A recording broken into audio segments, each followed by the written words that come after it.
Hello, everybody. It's Mr. Robbie here. Happy Monday. Good day, good afternoon, good evening, good night, wherever you are.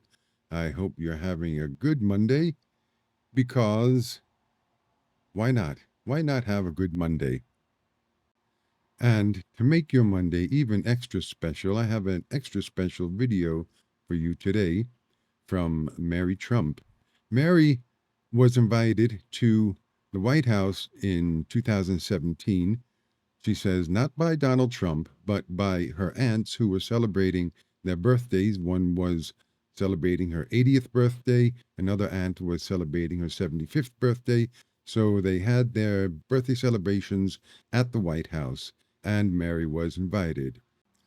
And at the birthday celebrations in Donald Trump's White House, while he was in attendance, uh, it was mentioned the legendary mashed potato story or mashed potato incident. And this might be, and I say this in all seriousness, this might be the best and funniest humiliation story about Donald Trump ever.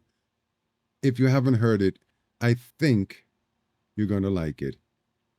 Um, the story is told I believe, at the White House while Donald Trump was in attendance at this birthday party. And Mary Trump tells us the story itself right now. So sit back, relax, and laugh your whatever off. Whatever you have, laugh it off. So my Uncle Rob, who is not a particularly nice person, got up and starts toasting Donald, and he kept referring to him as Mr. President. It was quite embarrassing, especially given the fact that everybody at that table knew that the two of them couldn't stand each other. And finally, it was Mary Ann's turn to make a toast. So she thanked everybody for being there. And then towards the end of her brief remarks, she said, "Remember when Freddie," meaning my dad, "dumped the bowl of mashed potatoes on Donald's head because he wouldn't stop tormenting Rob." Everybody at that table, or at least everybody in the family, my aunts, uncles, brother, cousins, knew that mashed potato story. We refer to it, in fact, as the legendary mashed potato story. So we all laughed because on the one hand, it was sort of an homage to my dad, who'd been dead since I was 16. And it was a way for Marianne to get under Donald's skin because Donald hated that story. And he did not laugh. And they laughed at me. I hate when people laugh at me. I hate it. I hate it. No, it's so disrespectful. They laughed at me. In fact, what he did was cross his arms and pout. And he didn't stop pouting until the subject had been changed. So what actually was the mashed potato story? It wasn't just that my dad had dumped a bowl of mashed potatoes on Donald's head. It was why and what the aftermath of that was. So they were about 7 or 8 years apart. My dad was the oldest son. Marianne was the oldest child. So there was a fair age gap between Marianne and my dad and Donald and Robert, who were the two youngest. They were waiting for dinner. My grandmother was in the kitchen fixing dinner for the 5 children, herself, my grandfather, and my great-grandmother, who basically was there for every meal. She lived just a couple of blocks down the road in a building my grandfather owned.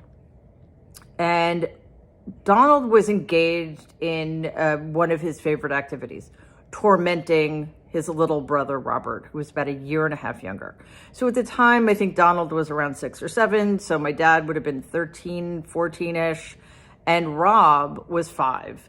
And also very frail, very skinny, very pale, and very thin-skinned, figuratively, if not literally.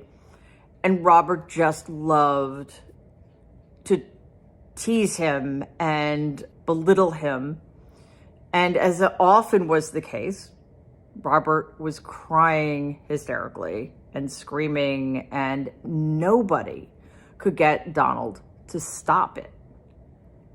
Especially my grandmother, because Donald had no respect for his mother. He didn't listen to a word she said. And even her threatening my grandfather didn't do any good. So everybody was losing their patience. And my grandmother keeps bringing the food onto the table set. And finally, in just a fit of frustration, my dad did the only thing he could think of to do to make it stop. He picked up what must have been a quite massive bowl of mashed potatoes that my grandmother had just put on the table. Because remember, this is a dinner for 8 people. And he dumped it on Donald's head. This shut Robert up. It got Donald to stop what he was doing. And probably worst of all, it made everybody, except Donald, of course, laugh. And they laughed at me. I hate when people laugh at me. I hate it. I hate it. No, it's so disrespectful. They laughed at me. They were laughing their heads off, and Donald knew they were laughing at him. It may have been the first time, at least consciously, that Donald felt that awful feeling of humiliation. And there was nothing he could do about it. He couldn't laugh it off because he's never been capable of laughing at himself with others. He's never had a sense of humor about himself. And I think in some ways, like, this is the source of his grievance, the source of his always feeling like he never has his way, which, as objective observers, we know is completely not true. So it put an end to Robert's suffering, at least that night, but it also started Donald. It was the source of Donald's absolute terror of being humiliated. And he developed some very strong armor and defense mechanisms about ever feeling that way again. And, we see how this plays out. I mean, it's a big part of the way he's cruel to other people. He needs to get there first, right? But it is an Achilles heel.